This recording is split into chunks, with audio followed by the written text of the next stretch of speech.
Telugu Desam party జాతీయ ప్రధాన కార్యదర్శి శ్రీ నారా లోకేష్ గారికి జన్మదిన శుభాకాంక్షలు. గొండు శంకర్ టీడీపీ యువ నాయకులు శ్రీకాకుళం. తెలుగుదేశం పార్టీ బీసీల పార్టీ. నందమూరి తారక రామారావు గారు రాజకీయాల్లోకి రాకముందు ఆంధ్ర రాష్ట్రంలో రాజకీయాలు ఒకలాగా ఉండేవి.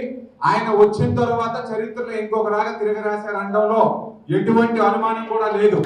నందమూరి తారక రామారావు గారు అంతకు ముందున్న కాంగ్రెస్ నాయకుల్లాగా కాకుండా రాజకీయం అనేది మనం చేయాలి. ఆ రాజకీయం చేశామంటే ప్రజల దగ్గరికి వెళ్ళి చేయాలి. అణగారిన వర్గాలు ఏవైతే ఉన్నాయో వాళ్ళందరినీ కూడా ముందుకు తీసుకొచ్చి వాళ్ళకి రాజకీయ అవకాశాలు ఇవ్వాలి అన్న మంచి ఆలోచనతో రాజకీయ పార్టీని పెట్టడం జరిగింది. మరి పెట్టిన తర్వాత కూడా ప్రజలందరూ కూడా ఆయన బ్రహ్మరథం పట్టించారు, ఆయన ముఖ్యమంత్రిని చేశారు. ఆయన్ని ముఖ్యమంత్రిని చేసిన తర్వాత మన ఉత్తరాంధ్రలో కూడా బీసీ నాయకత్వాన్ని అంతటినీ కూడా ఎంకరేజ్ చేసి ముందుకు తీసుకొచ్చారన్న విషయం కూడా మీ అందరికీ నేను గుర్తు చేసుకుంటున్నాను.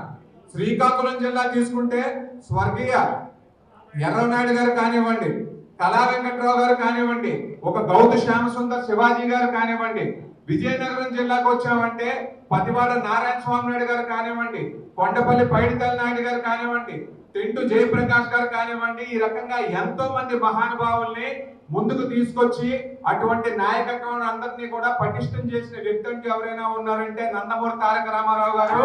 ఆ తర్వాత మన చంద్రబాబు నాయుడు గారు. నేను మీ అందరికీ ఒకటే చెప్తాను, రాజకీయాల్లో మనం అందరం ఉన్నామంటే మన సమాజాన్ని బాగు చేయడం కోసం ఉన్నాం. మన సమాజం బాగవ్వాలి అంటే ఆ రోజున జ్యోతిరావు ఫూలే గారు ఏం చెప్పారు, సమాజంలో వెనకబడిపోయిన వాళ్ళు ఎవరైతే ఉన్నారో వాళ్ళందరినీ కూడా ముందుకు తీసుకురావాల్సిన బాధ్యత రాజకీయ నాయకుల మీద ఉంది అని చెప్పి చెప్పడం జరిగింది. మనం ఇదే గుర్తించాలి. బీసీలం అంటే వెనకబడిపోయి ఉన్నాం. బీసీలం అంటే అన్ని రకాలుగా కూడా ఆర్థికంగా కానివ్వండి, సామాజికంగా కానివ్వండి, విద్యపరంగా కానివ్వండి, మనమందరం కూడా కొంచెం వెనకబడి ఉన్నామన్న మాట వాస్తవం. అదే రకంగా మన జిల్లాలు కూడా మిగిలిన వాళ్ళతో పోల్చుకుంటే కొన్ని వెనకబడిపోయి ఉన్నాయన్న మాట వాస్తవం. ఇది మన అందరం కూడా గుర్తించి ఈ రోజున ఎక్కడికి అందరం వచ్చామంటే మనం అందరం కూడా బీసీల నుంచి ప్రాతినిధ్యం వహిస్తూ ఉన్న వాళ్ళం. మనం మన గ్రామాల్లోకి వెళ్ళాలి, మనం మన వార్డుల్లోకి వెళ్ళాలి. అక్కడ ఇంకా వెనకబడిపోయిన బీసీలు ఎవరైతే ఉన్నారో, మైనారిటీ బీసీలు ఎవరైతే ఉన్నారో వాళ్ళందరికీ కూడా అండగా నిలవాల్సిన బాధ్యత మన మీద ఉంది అని చెప్పి తెలియజేస్తున్నాను. ఉత్తరాంధ్ర ఈ 3 జిల్లాలు ప్రత్యేకించి విజయనగరం, శ్రీకాకుళం అయితే మరి ఘోరంగా బీసీని ఏ విధంగా అడగదొక్కుతున్నారో అది మనందరికీ తెలిసింది.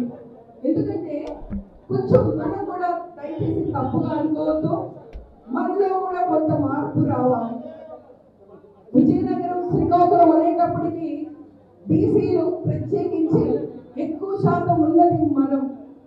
అది దగ్గర 56 శాఖలు ఉన్నాయి. ప్రతి ఒక్కరి దాంట్లో అగ్నికుల క్షత్రియులు, మత్స్యకారులు, అలానే యాదవులు, గీత కార్మికులు, అలానే ప్రతి ఒక్క తూర్పు కాపులు, ప్రతి ఒక్కరు గీత కార్మికులు, ఇందాక చాలా మంది విభాగాలు ఎన్నో ఉన్నాయి. వీళ్ళందరినీ కూడా ఎందుకంటే అసలు శ్రీకాకుళం, విజయనగరం అంటే మన ప్రదేశాన్ని, మన యాసని, ప్రతి ఒక్కరిని ముందు ప్రదేశాల కింద మన శ్రీకాకుళం, విజయనగరాన్ని ఎంత చులకనగా చూస్తారో అది రాజకీయంగానే కాదు, సామాజికంగా